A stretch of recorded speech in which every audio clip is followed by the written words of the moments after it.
इसी बीच आपको लेकर चलते हैं प्रधानमंत्री नरेंद्र मोदी की ओर, जहां पर वो वेबिनार को संबोधित कर रहे हैं और सिखाया भी कि जब इतनी बड़ी आपदा होती है तो समृद्ध देशों की विकसित व्यवस्थाएं भी ध्वस्त हो जाती हैं। दुनिया का ध्यान पहले से कहीं ज्यादा अब हेल्थ केयर पर आया है, लेकिन भारत की अप्रोच सिर्फ हेल्थ केयर तक ही सीमित नहीं, बल्कि हम एक कदम आगे बढ़कर वेलनेस के लिए काम कर रहे हैं। इसलिए हमने दुनिया के सामने एक विजन रखा है, वन अर्थ वन हेल्थ, यानी जीव मात्र के लिए, चाहे वो इंसान हो, एनिमल्स हो, प्लांट्स हो, सबके लिए एक होलिस्टिक हेल्थ केयर की बात कही है। कोरोना वैश्विक महामारी ने हमें ये भी सिखाया है कि सप्लाई चेन कितना बड़ा महत्वपूर्ण विषय बन गया है। जब पैंडेमिक पीक पर थी तो कुछ देशों के लिए दवाएं, टीके, मेडिकल डिवाइसेस, ऐसी जीवन रक्षक चीजें भी दुर्भाग्य से हथियार बन गई थी। बीते वर्षों के बजट में भारत ने इन सभी विषयों पर बहुत ध्यान दिया है। हमें निरंतर कोशिश कर रहे हैं कि भारत की विदेशों पर निर्भरता कम से कम रहे। ऐसे में आप सभी स्टेक होल्डर्स की बहुत बड़ी भूमिका है।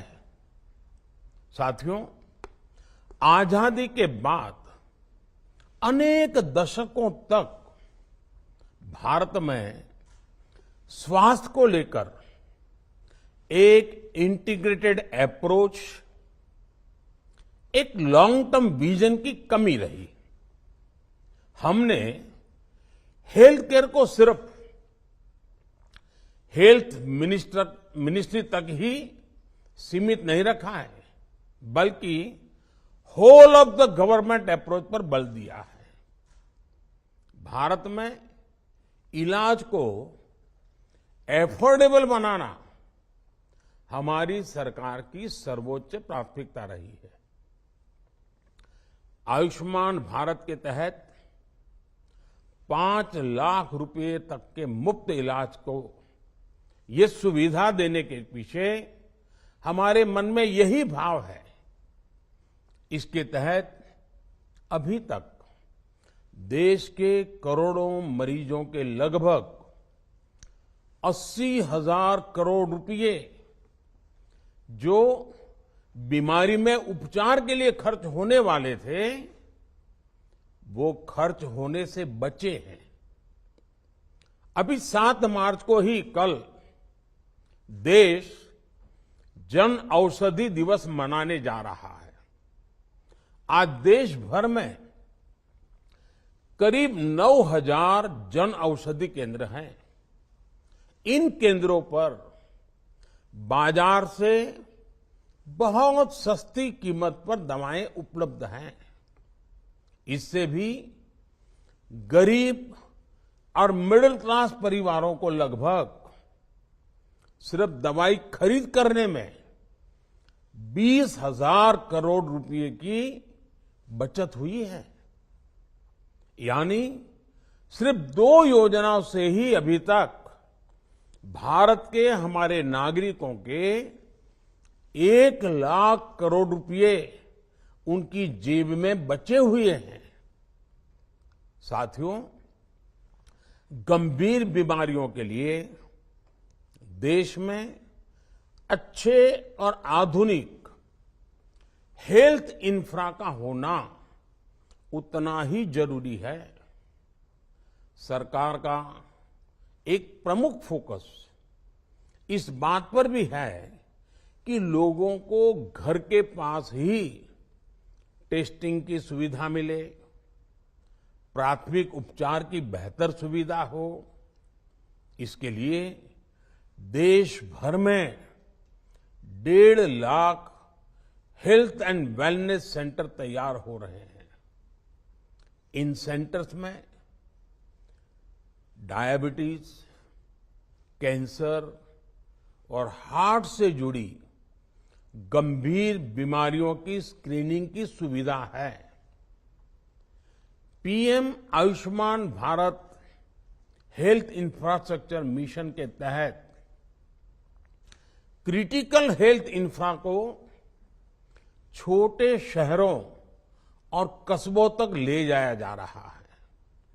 इससे छोटे शहरों में नए अस्पताल तो बन ही रहे हैं, हेल्थ सेक्टर से जुड़ा एक पूरा इकोसिस्टम विकसित हो रहा है। इसमें भी हेल्थ एंटरप्रेन्योर्स के लिए, इन्वेस्टर्स के लिए, प्रोफेशनल्स के लिए अनेक नए अवसर बन रहे हैं। साथियों, हेल्थ इंफ्रा के साथ सरकार की प्राथमिकता ह्यूमन रिसोर्स पर भी है। बीते वर्षों में 260 से अधिक नए मेडिकल कॉलेज खोले गए हैं। इस वजह से मेडिकल की ग्रेजुएट और पोस्ट ग्रेजुएट सीटों की संख्या 2014 के मुकाबले, यानी हम जब सत्ता में आए उसके पहले के मुकाबले में आज 2 गुनी हो चुकी है। आप भी जानते हैं कि सफल डॉक्टर के लिए सफल टेक्नीशियन बहुत आवश्यक है। इसलिए इस वर्ष के बजट में नर्सिंग क्षेत्र के विस्तार पर बल दिया गया है। मेडिकल कॉलेजों के पास ही 157 नए नर्सिंग कॉलेज खोलना, मेडिकल ह्यूमन रिसोर्स के लिए बहुत बड़ा कदम है। ये सिर्फ भारत के लिए ही नहीं, बल्कि दुनिया की डिमांड को पूरा करने में भी काम आ सकता है। साथियों, स्वास्थ्य सुविधा को सुलभ और सस्ता बनाने में टेक्नोलॉजी की भूमिका लगातार बढ़ रही है। इसलिए हमारा फोकस हेल्थ सेक्टर में टेक्नोलॉजी के अधिक से अधिक प्रयोग पर भी है। डिजिटल हेल्थ आईडी के माध्यम से हम देशवासियों को टाइमली हेल्थ केयर की सुविधा देना चाहते हैं। ई संजीवनी जैसे टेली कंसल्टेशन के प्रयासों से घर बैठे ही 10 करोड़ लोग डॉक्टरों से ऑनलाइन कंसल्टेशन का लाभ ले चुके हैं। अब 5G टेक्नोलॉजी की वजह से इस सेक्टर में स्टार्टअप्स के लिए भी बहुत संभावनाएं बन रही हैं। ड्रोन टेक्नोलॉजी की वजह से दवाओं की डिलीवरी और टेस्टिंग से जुड़े लॉजिस्टिक में एक क्रांतिकारी परिवर्तन आते दिख रहा है। ये यूनिवर्सल हेल्थ केयर के हमारे प्रयासों को बल देगा।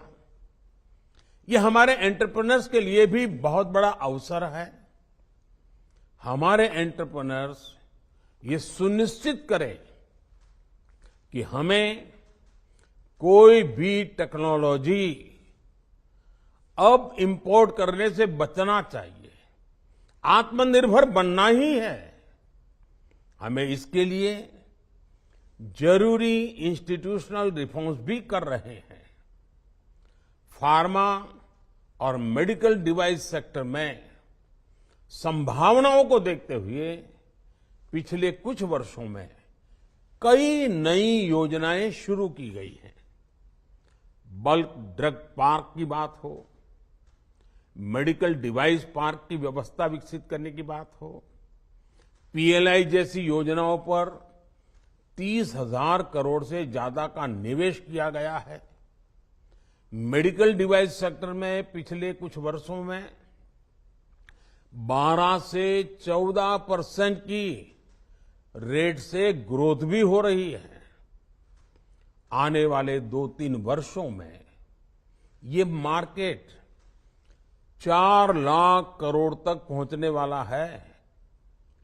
हमने भविष्य की medical technology, high and manufacturing और रिसर्च के लिए स्किल्ड मैन पावर पर काम शुरू कर दिया है। आईआईटी और दूसरी संस्थाओं में मेडिकल उपकरणों की मैन्युफैक्चरिंग की ट्रेनिंग के लिए बायोमेडिकल इंजीनियरिंग या उसके जैसे दूसरे कोर्सेज भी चलाए जाएंगे।